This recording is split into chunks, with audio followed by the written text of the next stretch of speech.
Olá, estamos começando mais um Ponto de Vista, a gente sempre ao vivo aqui pela Santa Cecília TV, neste horário da 1h30 da tarde. Como diria o Gastone Higg, né? Tradição do debate político, das discussões, dos temas importantes, né? Aqui para a cidade, para a região metropolitana, educação, meio ambiente, saúde, transportes, enfim, né? Segurança pública, censura prévia, né? Daqui a pouco, sei lá, né? Vamos falar sobre desenho animado, né? Aqui no Ponto de Vista, para não ofender Suas Excelências, ministros do STF, ministros de Estado, deputados, senadores, né? Essas coisas todas, né?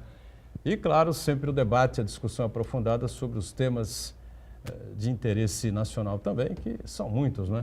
No dia a dia aqui da cidade, da região e de todo o país. Lembrando sempre que a gente tem uma reprise do Ponto de Vista, sempre aqui na Santa Cecília TV, a partir das 20 horas, né? 8 da noite.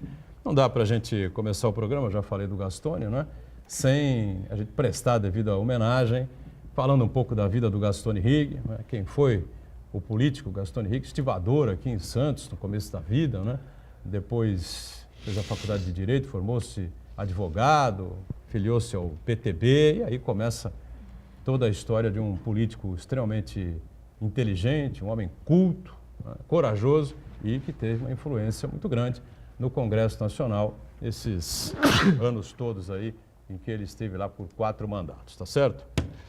Para falar muito do Gastone, né, da cidade, da região e do país, a gente com prazer recebe aqui o Ronaldo Serápicos, que é advogado e está sempre atento e antenado aí com as coisas que vêm acontecendo. Tudo bem, né, Ronaldo? Tudo bom, Edgar. Um bom dia, uma boa noite para quem nos assiste na reprise, mas um bom dia a quem está nos acompanhando agora. E só não é um dia melhor justamente pela tristeza que temos aí com o Gastone Higg, né? Eu quero também prestar aqui a minha homenagem, deixar marcada as nossas condolências à família e deixar também registrado aqui essa admiração que eu tinha pelo Gastone, porque eu tive 2 momentos importantes aqui na minha carreira jurídica com ele. O primeiro, quando eu trabalhei na Câmara Federal, Edgar, eu fui encarregado de fazer uma pesquisa na Baixada Santista a respeito dos advogados atuantes que lutaram contra o regime militar, contra injustiças do regime de exceção. E um dos advogados que se destacou nessa pesquisa foi exatamente o Gastone Higg, que eu não conhecia na época, conhecia através dessa pesquisa. E levantando entrevistas, informações, dados, documentos, a gente descobriu aí a forma corajosa, competente com que o Gastone colaborou contra as injustiças cometidas contra aqueles que foram perseguidos e presos injustamente, né? Muita gente, e aqui em Santos principalmente, porque havia uma tradição, né, de Cidade Vermelha, de cidade Moscou brasileira. Uma cidade democrática, de opinião própria, né, que acabou sendo perseguida, foi palco aqui de inúmeras prisões, tinha aqui uma prisão itinerante, que a sua sede era em Santos, né, que é o famigerado Raul Soares, né, o navio de presídio. E então o Gastone se arriscou pessoalmente, inclusive a sua integridade física, em vários momentos, para defender essas pessoas. Além da sua história política, de também ter sido deputado cassado, ele tem esse reconhecimento da classe dos advogados da nossa região aqui. E o segundo momento foi exatamente quando eu passei a conviver mais com o Gastone nos programas de televisão, no Opinião, que eu tive a honra e o prazer de participar com ele. Depois as conversas, muito mais interessantes até do que os programas dos cafés, quando ele contava as histórias, os bastidores da política. Enfim, foi um grande mentor para a gente formar uma opinião a respeito da história política brasileira, porque ele vem desde aquele momento, né, desde aquela época em que o Brasil vivia um momento crítico até a redemocratização. Depois ele foi muito criticado pelas posições que teve como deputado depois do período de redemocratização do país, mas isso não apaga a história que ele teve na luta aí pelo combate ao regime de exceção. Então, quero deixar aqui registrada a minha grande admiração pelo Gastone, vai fazer muita falta. A nossa região precisava recuperar um pouco dessa memória, saber que nós aqui fomos um grande centro e podemos voltar a ser um grande centro gerador de ideias, sim, de democracia, de liberdade, e deixar evidentemente aí os meus sentimentos à família, em especial ao Flávio Higg, que é uma pessoa que eu tenho uma grande consideração. Muito bem.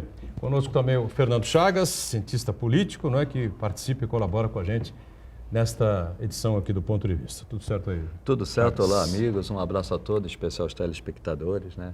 O Gastone Higg eu me lembro muito bem na Constituinte, né? Ele foi fundamental para a garantia dos direitos sociais. O artigo 7º da Constituição, que muita gente hoje quer revogar, foi muito do artigo 7º, foi ideia do Gastone Righi e defendido pelo Gastone Righi. Então, eu tenho uma lembrança muito grande. Se o Brasil cresceu muito nesse aspecto social, dependeu muito de Gastone Righi. Mas o que eu vejo que o Gastone Righi deve ter falecido muito triste com essa política. Ele que foi um grande político antes do regime militar, depois no regime militar sofreu as consequências do regime militar e depois na Constituinte, como eu já disse, se tornou um grande nome, deve ter morrido muito triste. Por que muito triste? Hoje a gente vê um STF dividido, sempre 6-5, quando não faz censura prévia. Vê um poder executivo, onde tem os militares brigando com os olavetes. E a gente vê um parlamento que não conversa, um parlamento que se agride. Então, o Gastone Righi, que teve ao seu lado grandes nomes na Constituinte, como Mário Covas, Fernando Henrique Cardoso, teve também Ulisses Guimarães e tantos outros, hoje nós estamos vendo um Congresso que é a nova política e que até agora não se entende. É uma pena essa perda da vida, mas principalmente perda da história que ele deixou e que muitos deveriam aproveitar. É verdade, viu? A gente vai continuar falando aqui, pelo menos neste bloco, aqui ao longo do programa, né? Muito a respeito da trajetória de advocacia, né? E especialmente a trajetória política do saudoso, já nesse momento, saudoso Gastone Righi. Marco Santana, lá na ponta, conferindo sempre as redes sociais, né? As nossas transmissões do Ponto de Vista, a sua participação sempre importante conosco. Tudo certo aí, Santana? Não tão bem assim, por causa da perda, não só para os familiares e para nós amigos, mas também para todos os brasileiros de modo geral, porque o Gastone Righi era um defensor intransigente da democracia. Para nós aqui de Santos em especial, ele foi o autor do projeto que devolveu a autonomia a Santos. O santista resgatou o seu direito de votar, de escolher o seu prefeito, por iniciativa de Gastone Righi. E o Gastone Righi era também um defensor incansável do diálogo. Ele participou aqui, por 2 oportunidades aqui do Ponto de Vista. Divergimos em algumas coisas, mas ainda assim, ele respeitava quem divergia das ideias dele, com elegância, com inteligência, colocava o seu ponto de vista de maneira muito enfática, com muita inteligência. E ele sempre, foi uma característica muito marcante dele. E esse direito, né, do diálogo, da livre expressão, e ele defendeu, foi um dos entusiastas, ele foi um dos criadores do programa Opinião na extinta TV Mar. O criador, né? O criador, o grande mentor do programa Opinião, foi um programa que marcou a época, foi muito importante no desenvolvimento da Baixada Santista, do fortalecimento do nosso sentimento como região, serviu para promover os debates importantes aqui da nossa região.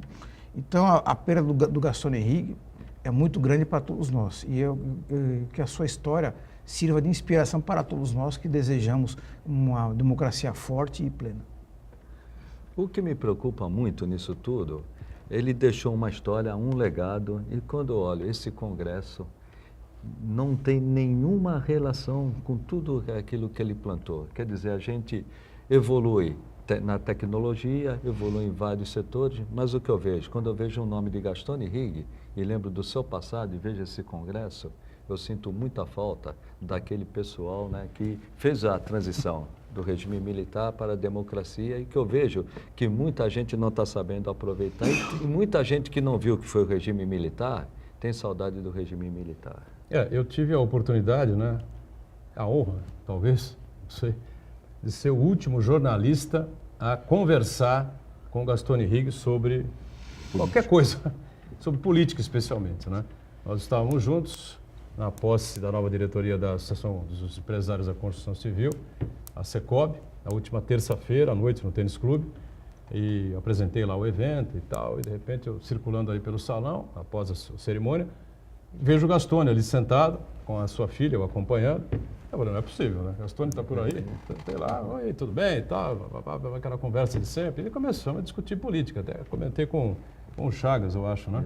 A respeito do assunto, né? E da situação que estamos vivendo, essa coisa toda e tal. E o Gastone me disse, o Ronaldo, o problema não é o presidente, rapaz, deixa o presidente para lá. Eu falei, mas como, Gastone? O problema é o Congresso, rapaz. O Congresso tem que assumir, devia ter assumido já o protagonismo das reformas que o Brasil precisa, comandar as reformas que o Brasil precisa, a reforma da Previdência, depois a reforma política, depois a tributária. Mas os caras ficam ali fazendo aquele joguinho, né? De esconde-esconde, eu estou aqui, mas não estou, se você me dá eu vou, se não tiver não entro e tal.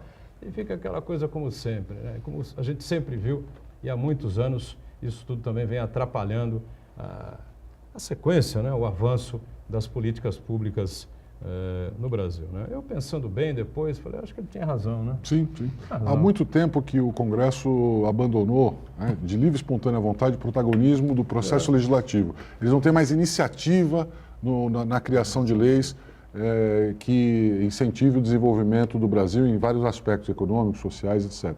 Então, todos os grandes projetos que o Brasil votou nos últimos anos foram de iniciativa do Executivo ou de iniciativa popular. E o Congresso se mantém na mídia com as negociatas, com as discussões, com a pauta-bomba, com a verba que eu quero para o meu partido, com os ministros que eu quero para te apoiar. Então, eles abriram mão deliberadamente de criar a legislação brasileira para se ofertar, né, como um produto. Olha, você quer essa lei? Então você precisa me agradar, você precisa agradar o meu partido, você precisa me dar um ministério. Se você quer que essa lei seja feita, como se a lei fosse um capricho do presidente da República ou da iniciativa popular. A lei é para o país, é para o desenvolvimento do Brasil, é para salvar o Brasil do buraco em que ele se encontra. E mesmo assim o Congresso prefere abrir mão dessa iniciativa para poder negociar depois os seus votos. Então é por isso que o Gastone tinha razão mais uma vez, né? O Congresso realmente se apequenou e se transformou nesse balcão de negócios que é hoje. Mas nesse ponto, o Rodrigo Maia, presidente da Câmara, ele tentou, só que não tem força e nem a capacidade de articular. Tanto que o líder do PP, que me falha a memória, já está progressista. Está já enfrentando o Maia, justamente por isso, porque eles querem fazer um grande grupo, já tem o Centrão, né? E o Centrão, o que ele quer? O Centrão se formou de novo, né? Se formou de novo. Se fez de morto e agora já está de volta. Está dominando. E sentiu a oportunidade, né? Sentiu a oportunidade. Então, nessa oportunidade, deveria compor o Centrão com as ideias do Rodrigo Maia e fazer essas reformas, ou esta ou aquela, não vamos discutir o conteúdo, mas o Rodrigo Maia, ele tentou sim, mas não tem força nem articulação política para conseguir fazer o Congresso ser um protagonista nesse momento, que nós temos um presidente que não tem noção da sua importância e o que o Brasil precisa para crescer nesse momento de grande dificuldade. Pois é, o Gastone Rigg, ele se formou em Direito em 1959 pela, então, faculdade, né, da Sociedade Visconde de São Leopoldo, hoje é a Universidade Católica, né? Casa Amarela. Casa Amarela, né? Você também, né?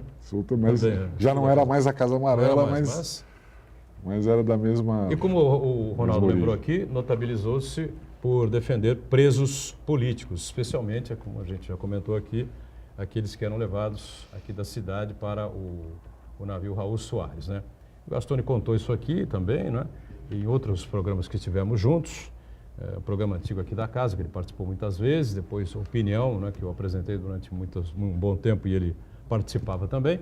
E alguém pode falar, bom, mas o Gastone não foi preso político, então tudo bem, amigo, mas pô, você vê advogado de presos políticos.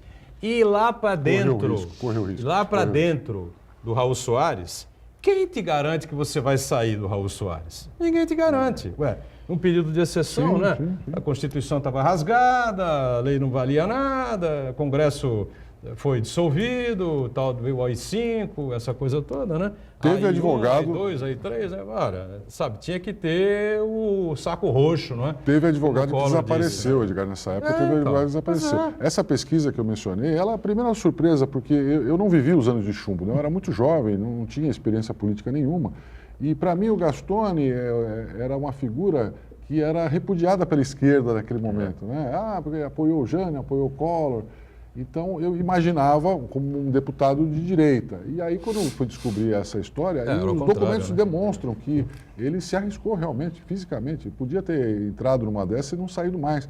Porque Porque havia uma resistência muito grande àqueles advogados, os mais competentes, que podiam atrapalhar, né? Eu quero que esse sujeito fique preso. O regime queria que alguns não saíssem.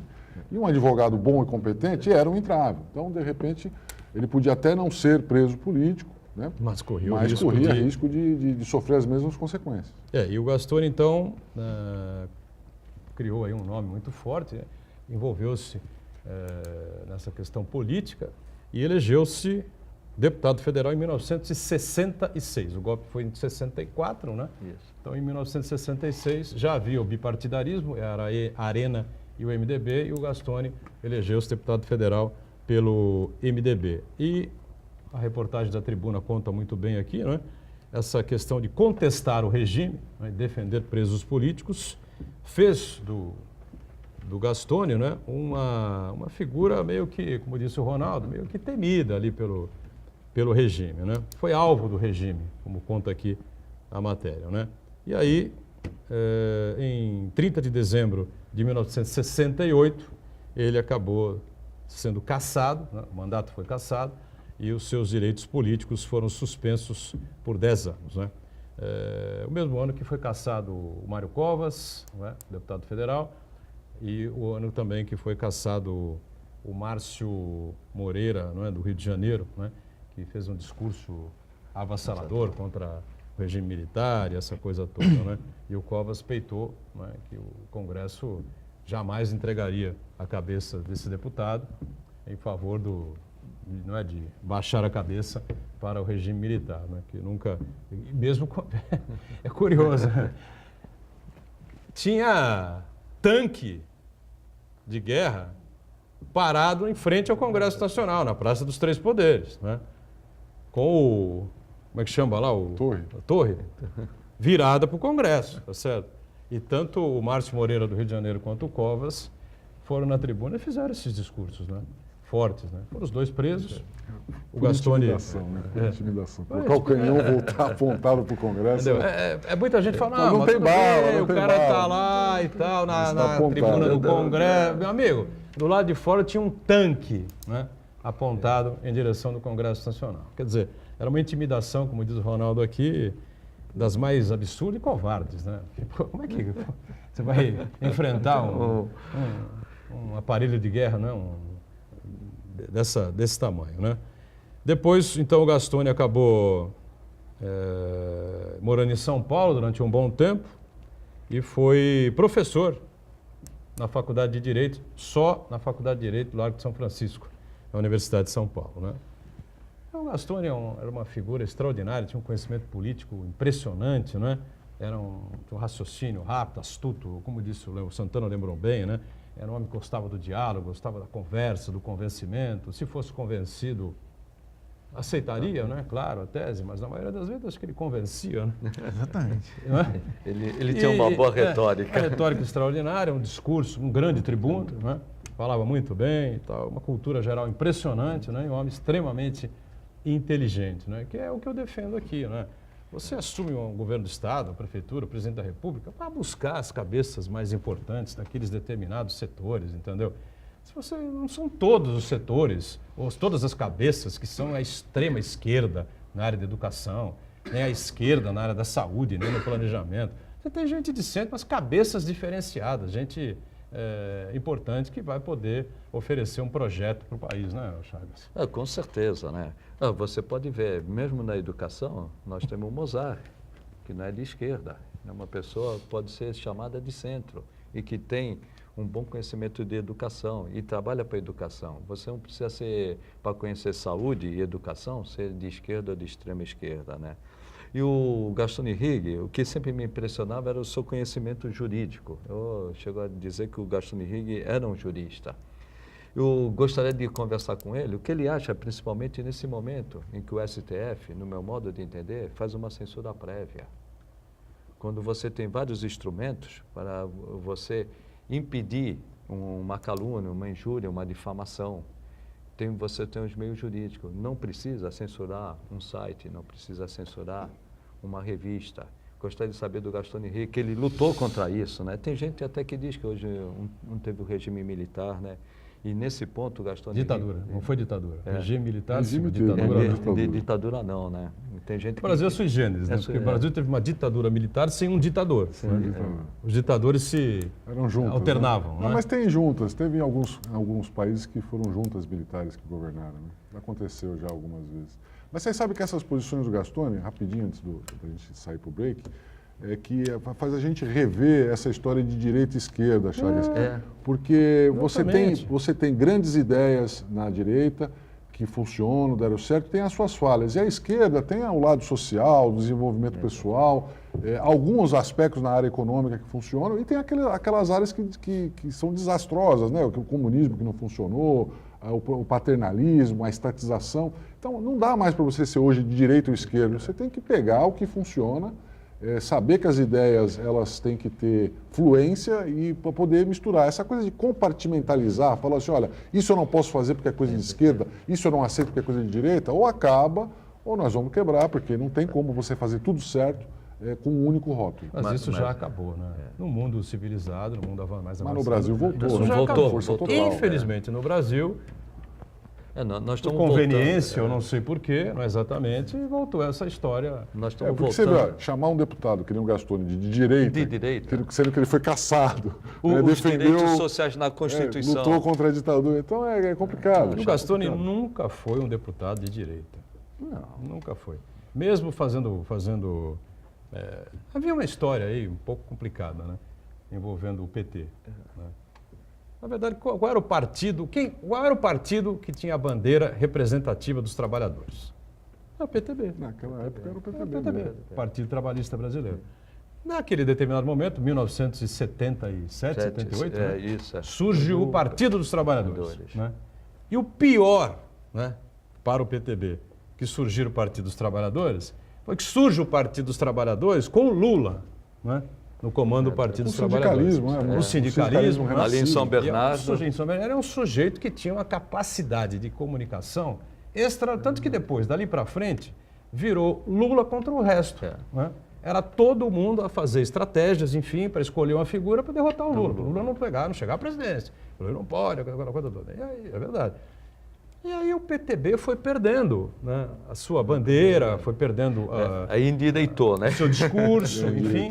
E aí foi, exatamente, nesse momento, Centrão, pelo menos. começou a se afastar Centrão, do PT e foi exatamente ao E muito ao da Centrão. bandeira do PTB foi tomada pelo PDT do Brizola. PDT do Brizola, quando aquele racha com a com os trabalhistas. Ivete Vargas. Né? Ivete Vargas, né? Vamos para o intervalo, já estouramos o bloco aqui, voltamos na sequência, já. Então, voltando, sequência do nosso ponto de vista com o Ronaldo Serápicos aqui conosco, o nosso Fernando Chagas, o Marcos Santana, atento sempre aí às redes sociais, né? E dentre as inúmeras histórias, né? Inúmeras histórias interessantes do saudoso, já saudoso para nós, né? Gastone Higg, tem uma que é sensacional, né? Vamos lá, em 1982, primeira eleição a governadores, ainda no regime militar, né? O presidente da República era o João Batista Figueiredo. Então, o voto naquela época, vocês lembram, era vinculado. Né? Então, se você votasse no governador do PMDB ou no senador do PMDB, a chapa inteira tinha que ser do PMDB. É um absurdo, né? Mas naquele momento era assim. Ou do PDS, né, que sucedeu a Arena, ou do PT. Né? O Lula foi candidato a governador do Estado em 1982, pelo PT. Pouca gente se lembra disso. Roger Ferreira, candidato do PDT, lembra disso? Exatamente. E o PDS foi o candidato foi o ex-prefeito de São Paulo, né? E o Jânio candidato pelo PTB, né? Jânio Quadros era candidato ao governo do estado pelo PTB. Aí o Gastone contava, já contou isso publicamente, né? Não é segredo para ninguém, que o PTB tinha em mãos uma pesquisa que o Jânio estava cabeça a cabeça com o Montoro e estaria até um pouco à frente. Só que era preciso desvincular o voto do governador. Porque as forças políticas que estavam no PMDB eram muito, mas muito mais fortes que as forças dos outros partidos naquela eleição. O Gastone Higg, o saudoso também Roberto Cardoso Alves, né, o famoso Robertão, conseguiram uma audiência em Brasília com o presidente Figueiredo. Né, e levaram o Jânio, para o Jânio conversar com o Figueiredo. Aí o Gastone, como o Jânio era muito confuso, né, das coisas, o Gastone escreveu um bilhete para o Jânio, orientando o que devia ser feito. e um outro bilhete que seria entregue ao presidente com todo o relatório da situação e pedindo ao Figueiredo que fizesse uma intervenção para que o voto não fosse vinculado. E aí, chegando em Brasília, ele colocou o bilhete que deveria ser endereçado ao presidente, se não me engano, no bolso esquerdo do paletó do Jânio. E disse o Jânio, esse tem que ser na mão do presidente, não esquece. Não, deixa comigo, essa coisa toda e tal. Esse aqui é para você pega primeiro o bilhete do bolso direito, para você não esquecer do que você tem que fazer. Não vai esquecer nada, você é louco, alguma coisa assim e tal, né? Aí foram para a audiência, enfim, foram recebidos pelo superministro, na época, Goberi do Couto e Silva, né? E o Goberi chamou e tal, não sei o que, e o Jânio falou, agora vocês esperam aqui, eu vou entrar sozinho. O Gastone já falou, bom, agora salve-se quem puder. Perdeu-se. Aí foi acabar a reunião e tal, 40 minutos, não sei o que, o Jânio volta, sai satisfeito e tal, todo contente, aí Jânio e tal. Deu tudo certo, aí o Jânio começa a contar, falar isso, as conversa que teve e tal, a receptividade do Figueiredo, quer me ver governador, gosta muito de mim, essa coisa toda. Eles foram indo, caminhando, pegaram um táxi e tal, para voltar para o aeroporto, só o Jânio falava e tal, não sei o quê, até que uma hora o Gastone falou, Jânio, você entregou para o presidente o bilhete? Que bilhete? Jânio, você foi lá para pedir para ele para não vincular o voto, desvincular o voto. Ah, mas nós falamos de tantos assuntos, acho que eu falei, sim, sobre... Jânio, tem algum bilhete aí no teu...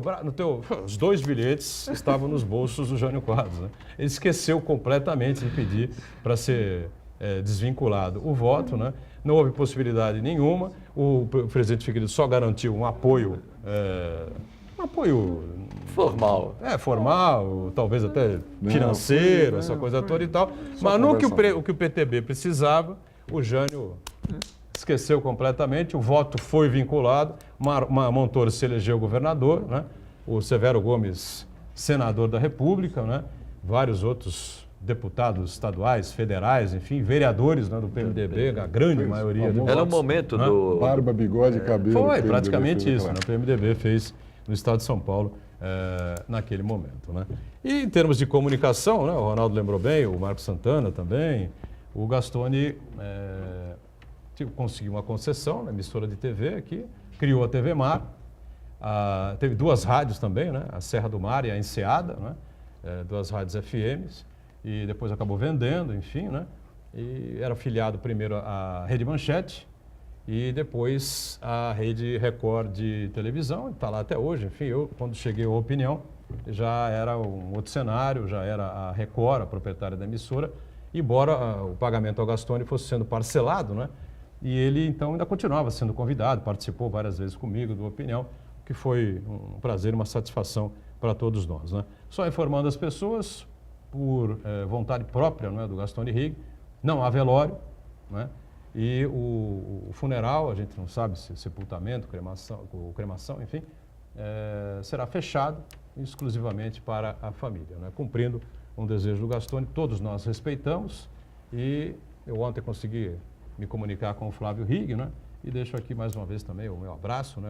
Meus sentimentos, a perda terrível, pesada, né? Para todos nós, um homem que vivia com a saúde frágil já há muito tempo, a gente sabe disso, mas que, como todos disseram aqui na mesa, vai fazer uma falta enorme, né, para as ideias, né, e para o combate aí a qualquer tipo de censura ou de indicativo de ditadura, de qualquer que seja, né. Sim, Gastone foi brilhante e a gente só tem a agradecer o convívio que pudemos ter com ele. Bom, voltando aqui para a vida real, né, o ministro Paulo Guedes esteve ontem na Globo News, né? Após o Jornal das 10 lá, e deu lá uma entrevista, enfim, acabou sendo questionado mais precisamente pelo João Borges, né, que é o jornalista especialista na área de economia, finanças, enfim, né, sobre os resultados. Ele veio com uma resposta, assim, na minha opinião, sui generis também, né, para o ministro do Estado. Mas o que você queria? Nós estamos aí com 4 meses de governo, o Congresso não aprova nada, as coisas não andam, não se resolvem, nós temos aí 13 milhões de empregados, daqui a pouco vamos ter 20, 25, não é? O déficit é de 180 bilhões, vai para 300 bilhões e tal, não sei o quê. Eu nunca vi um ministro dar um tipo de resposta dessa maneira. Não é? Agora eu queria que vocês ficam à vontade aí para comentar. Eu vi a entrevista e achei que o ministro foi direto, foi sincero, reto, tentou usar a linguagem leiga para todo mundo entender. E aí, hoje você vê um resultado aí em redes sociais, em apoiadores, altamente positivo. Todo mundo fala, ele falou a verdade, falou o que tem que falar, é isso aí, não pode ter papo na língua, tem que fazer a real mesmo e tal. Isso é muito bom para quem é comentarista, para quem dá palpite, para quem está avaliando a economia. Para quem está conduzindo a economia, existem outras responsabilidades além só de você ser correto e ter sinceridade. Você precisa ser articulador, você precisa saber dominar a situação e saber que há necessidade de articulação política para cada passo que um governo dá. Ainda mais num sistema como o nosso, onde o Congresso tem uma força muito grande, onde o próprio governo tem as suas facções, né? Hoje vocês têm lá feudos em várias áreas, tem o pessoal da educação, tem o pessoal da economia, que é o Paulo Guedes, tem o pessoal da infraestrutura, que se comunica bem com a parte da economia, mas não se comunica bem com a parte da educação. Enfim, é um conjunto de egos, vaidades, interesses que tem que ser administrado. Então, embora a fala dele tenha sido uma fala que, para a população em geral, agrada, principalmente para aqueles que apoiam o Bolsonaro, acham que é dessa forma que tem que ser o governo, ele mostra uma sinceridade que é legal, a gente gosta de ver. Eu acho interessante você ver um ministro da Economia que não vem com aquela coisa de ficar enrolando as palavras, prato feito. O economês. Que ficou conhecido como tucanês na época do Fernando Henrique, né? Nós vamos usar termos técnicos de economia para explicar uma coisa que não dá para explicar. Então ele foi direto, é legal, é gostoso ver isso. Mas do ponto de vista da articulação, esse governo ainda está devendo, porque a gente sabe que é muito legal você ser direto, sincero, reto, mas o que importa realmente é o resultado prático. E isso ele mesmo reconheceu que nós tivemos pouco resultado até agora, né? Os resultados que a economia os resultados que a economia tem tido, Edgar, são alguns, mas muito ligados ao ânimo, à positividade, à credibilidade que as pessoas estão dando para que a economia suba. Ronaldo. Então, quando você não tem nada de ação, esse é o ponto. Essa positividade vai desaparecer, a credibilidade começa a diminuir com o tempo. Em 4 meses, nós estamos em abril? Abril. Metade de abril. Metade de abril. Já passou. Quase dia 20 já. Vamos lá. O PIB, em 1º de janeiro, com essa esperança, você tocou bem, PIB com essa esperança, inclusive aqui eu debatia muito. Eu estou assustado com a esperança, subiu, o dólar caiu. Com a esperança que o mercado financeiro e o mercado de capitais tem no Bolsonaro. Esperança. Era um PIB projetado para 2,5. Hoje já se fala em 1,3. Nós falávamos uma inflação que seria menos de 4. Surpreendentemente, a inflação subiu nesse mês e pode subir no outro, quando era uma inflação de queda. Nós falávamos em taxa de juros de 6,5%, essa pode até cair realmente, mas pode cair não porque a inflação está caindo por qualquer outro motivo que não seja ociosidade da economia. O mercado de ações, você se lembra, Serápico, ia bater 100 pontos. Chegou no meio de um dia, superar 100 pontos e caiu para 98, 99. Hoje está em 93. O dólar, que era uma tendência de cair, hoje já está em 13,90 e deve chegar a 4. Esse é o resultado. Não adianta. E o que preocupa muito também, Chagas, é o desemprego, né? Que não, e o desemprego, quase nada. Esse é o grande drama, né? Por fim, o desemprego, que estava em 12 milhões e meio, está em 13 milhões, aí sim, com tendência de aumentar. Por que tudo isso? Porque o ministro faz uma boa análise, porém não tem o remédio, não tem a prática. Não aplica o remédio. Não aplica o remédio para sair dessa situação. Chagas, tem outra coisa que eu acho muito preocupante para todos nós brasileiros, é que parece que o Jair Bolsonaro, presidente, se comporta como candidato e o Jair Bolsonaro, ele não concorda com as premissas do Paulo Guedes, né? Ele diz que não entende economia, então ia consultar o Poço Ipiranga para as questões econômicas. Ontem lembraram isso, né? Mas não está consultando. E veja só, e toda vez que o Paulo Guedes ele arruma numa direção, O próprio Jair Bolsonaro contesta, né? Foi agora no caso da questão dos combustíveis, com relação às privatizações, a própria reforma da Previdência. Jair Bolsonaro foi o primeiro a colocar alguns empecilhos na proposta que o governo encaminhou. Então, esse tipo de conflito aí que deixa todo mundo sem saber o que vai acontecer. Afinal, qual que é a proposta deste governo? É a proposta do Jair Bolsonaro, com a ressalva de que o presidente pode toda hora vir fazer algum tipo de intervenção, mudar, dizer que não é bem assim? Os grandes empresários que querem se programar para fazer algum tipo de investimento, eles ficam sem saber o que fazer. O trabalhador comum também não sabe como é que ele vai se programar em busca da aposentadoria, se é que ele vai conseguir uma aposentadoria. Então, esse tipo de coisa, esse cenário incerto, é ruim para todo mundo. Tem uma frase, assim, pesada, curiosa, interessante, né? Paulo Guedes é uma figura... O cara extraordinário, o Ronaldo colocou bem, né? Para entrevistar o Paulo Guedes é uma maravilha, né? Uma coisa excelente. Ele vai dando gancho, rende, ele vai, ele debate, frases polêmicas, é um cara muito inteligente, muito preparado, enfim, né? Aí ele disse o seguinte, que o Brasil, todo mundo já percebeu. Todo mundo já percebeu. E o Paulo Guedes dizendo, né, ontem na Globo News. Brasil são 5 bancos, 6 empreiteiras, uma produtora de petróleo e refinaria, 3 distribuidoras de gás e 200 milhões de patos. Que somos frase de nós, efeito, né? Frase de efeito. A frase de efeito, né? Que dá um choque. Verdadeira. Verdadeira. Eu ia colocar isso aqui. A análise é Não é perfeita. correto o que ele está falando? Não. É correto. Agora, mas, qual o assim, remédio? Aí que está, ele esquece de quando ele coloca o ponto, ele tem que apresentar alguma mas coisa. é isso que eu falo. Nós Não é somos os verdade? patos. E Não é o isso que eu tô senhor, falando? como chefe dos patos, o que pretende fazer para reverter isso? Né? Uma delas. Vamos, Realpolitik. A Petrobras, ela vai ser privatizada? É a ideia do Paulo Guedes. Vai ser? Não. Não. Não tem clima. Nessa economia de O Paulo hoje... Guedes disse que o presidente levantou a pestana, né? Quando o Paulo Guedes disse isso. Qual é a saída? Não sei o que. Ele falou, o senhor privatiza a Petrobras, vamos botar aqui 10 outras empresas para concorrer, aí vamos ver como é que vai ficar o preço, entendeu? Se sobe, se desce, vamos abrir mercado. Aí disse que o Bolsonaro... né? Não, aí o presidente não pode dar mais palpite no preço do combustível se você tiver 10, né? Então, você perde o poder também, né? Se você fizer isso. Outro ponto que a gente precisa tocar. Tem 5 bancos apenas, né?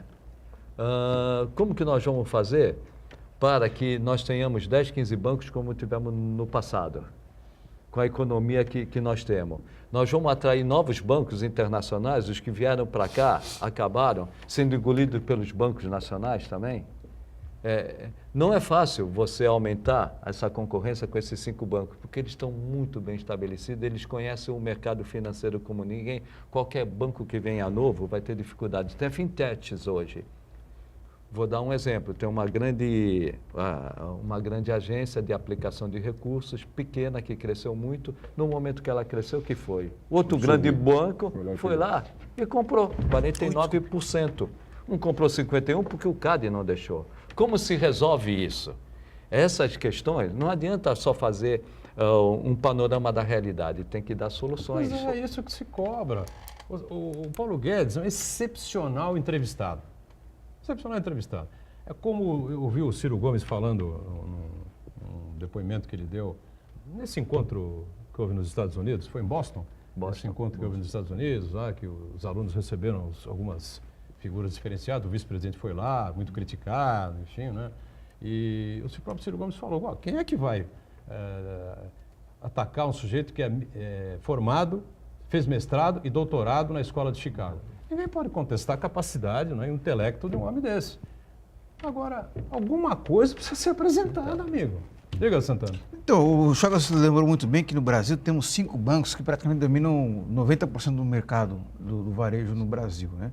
Sendo que 2 deles são estatais. E o curioso é o seguinte, né? Apesar de ter passado por governos ditos de esquerda, do PT, em vez de fazer o contrapeso, de baratear os juros, dar mais acesso às linhas de crédito, ao contrário, os bancos oficiais fizeram parte do cartel, né? E a partir do momento que o Paulo Guedes sinaliza de que pode privatizar esses bancos, a tendência é a situação piorar, né? Porque se o Banco do Brasil e a Caixa Econômica Federal forem privatizadas, Outro grupo econômico, provavelmente internacional, vai tomar posse dessa grande carteira de clientes, e aí que sim, que esse cartel muito restrito de banqueiros vai piorar ainda mais do ponto de vista do consumidor.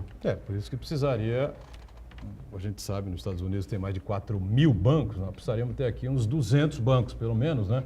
Para você criar uma concorrência entre esse pessoal, porque a privatização desses dois bancos também, eu concordo com o Marcos Santana nesse aspecto, né? Não vai adiantar coisa nenhuma. Eles vão ser privatizados apenas e vão seguir nesse cartel de cinco instituições financeiras. Eu acho que o Marco tocou, o ponto que ele tocou, é um dos mais importantes, porque qual a razão de você criar mais concorrência? É justamente beneficiar o consumidor. Claro. Né? Eu não vejo problema de você fazer isso com 5 ou 6 bancos. Evidentemente não dá para fazer com 1 ou 2, mas se você tem 5, 6, talvez permitir a entrada de um outro grande, mas desde que ele cumpra regras. O Banco Central não impõe regra nenhuma aos bancos em relação aos consumidores.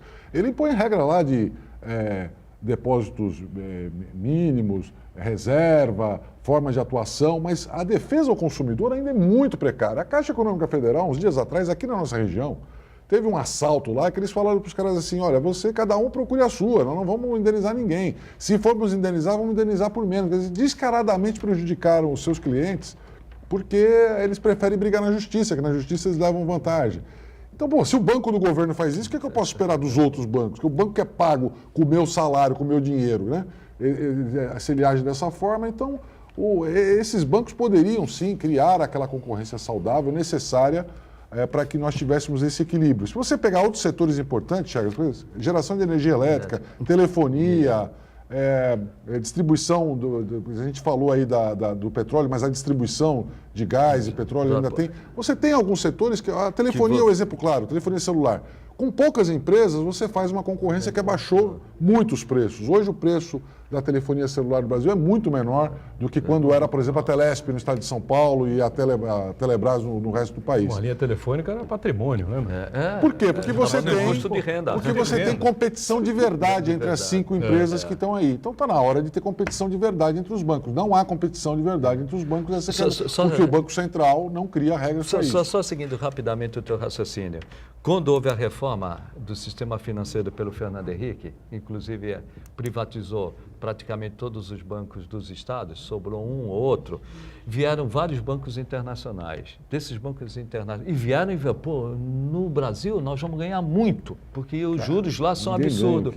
Eles não resistiram 10 anos. Por quê? Porque o nosso sistema financeiro ele é muito complexo. E esses grandes bancos estabelecidos foram lá, restou esse banco espanhol. Santander. Todos os Santander.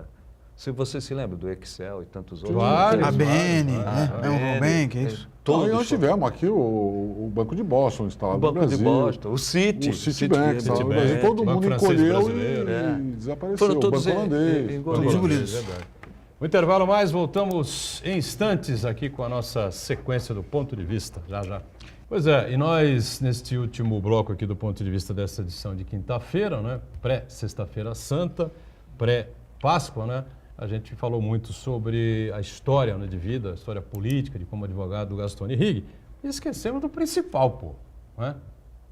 A história era um santista roxo de primeira, estava lá na noite da terça-feira, na posse do Ricardo Pesquisa como presidente da Secob, né, para este biênio 19 e 20, como sempre, em todos os lugares, seja fosse Congresso Nacional, fosse um programa de televisão, onde fosse. Estava lá o Bottom do Alvinegro da Vila na Lapela, certo? Ele que era conselheiro nato, né, ou efetivo, do Santos, foi do conselho gestor, na gestão do Modesto Roma, né, Modesto Roma Júnior, né, filho.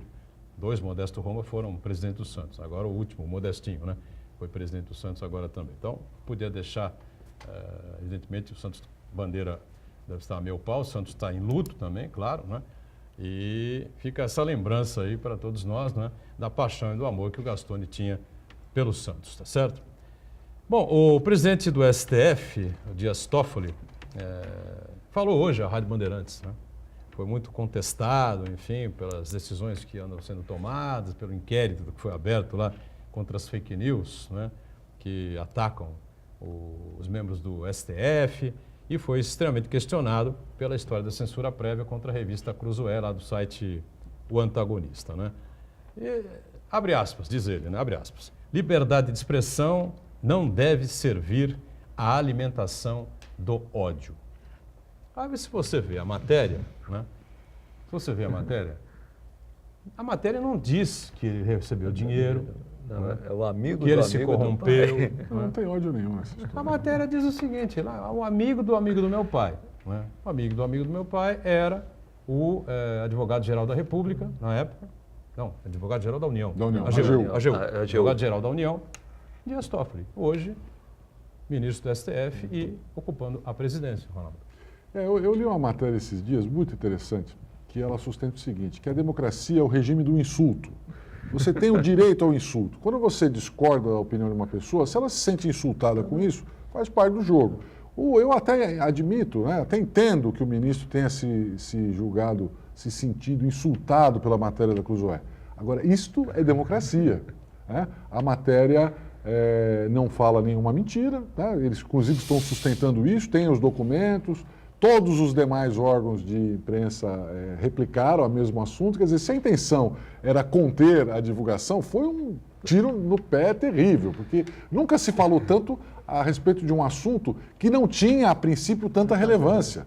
Porque o que ficou provado só é o seguinte: o amigo do meu pai era ele. Ele vestiu Ponto. a carapuça. Bom, Publicamente. então eu falo, então, ora, ele podia falar, não, realmente, eu era amigo do pai dele, o que eu vou fazer? Agora, não peguei dinheiro nenhum, não fiz nada de errado, não aprovei nenhum projeto ilícito, não participei de nenhuma maracutaia. Ponto final, fim de papo, o assunto estava encerrado. Realmente, como eu disse, E a revista não fala nada disso. Só fala que ele foi identificado pelas delações e pelos documentos, tem as mensagens, os e-mails, foi identificado como o dono do apelido, da alcunha. Ponto, acabou. Né? E a ginástica? Agora, mas só para completar, Chagas, eu acho que esse debate é super interessante, porque ficou claro para as pessoas poderem avaliar a diferença que a Constituição realmente autoriza de você ser protegido da sua honra, da sua integridade, das questões da liberdade de expressão, em que você tem o direito de mostrar o que está acontecendo. Então,